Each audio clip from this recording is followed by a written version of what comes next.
স্বাস্থ্য খাত সংস্কারে ৫ দাবি আদায়ে অনির্দিষ্টকালের জন্য কমপ্লিট শাটডাউন কর্মসূচি পালন করছে চট্টগ্রাম মেডিকেলের ইন্টার্ন চিকিৎসকরা। দুপুর ১২টা থেকে ইন্টার্ন চিকিৎসক কাউন্সিলের আহ্বানে তারা এই কর্মসূচি শুরু করে। ম্যাটস ডিএমএফ ইস্যুতে স্বাস্থ্য মন্ত্রণালয়ের হঠকারী সিদ্ধান্তের বিরুদ্ধে এবং ৫ দফা দাবিতে ময়মনসিংহেও বিক্ষোভ করেছে বিভিন্ন মেডিকেল কলেজের চিকিৎসক ও শিক্ষার্থীরা।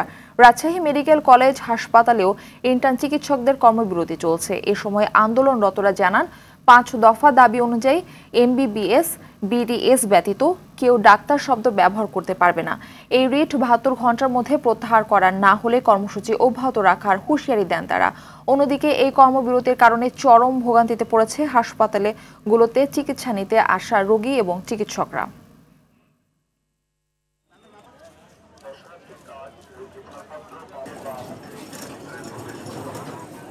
ম্যাটস বা ডিএমএফ যারা আছে তারা যে বেআইনি ভাবে নিজেদের নামের সামনে ডাক্তার পদবি ব্যবহার করছে সেটা বন্ধের জন্য আমরা আছি।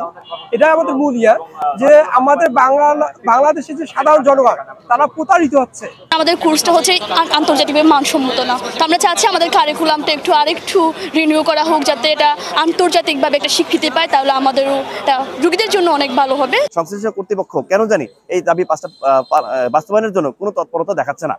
এই জন্য আমরা আজকে পুরো বাংলাদেশের সাথে একই সাথে একত্রতা ঘোষণা করে আমরা আজকে দুপুর ১২টা থেকে ইন্টার্ন চিকিৎসক সমাজ কমপ্লিট শাটডাউনে যাচ্ছে।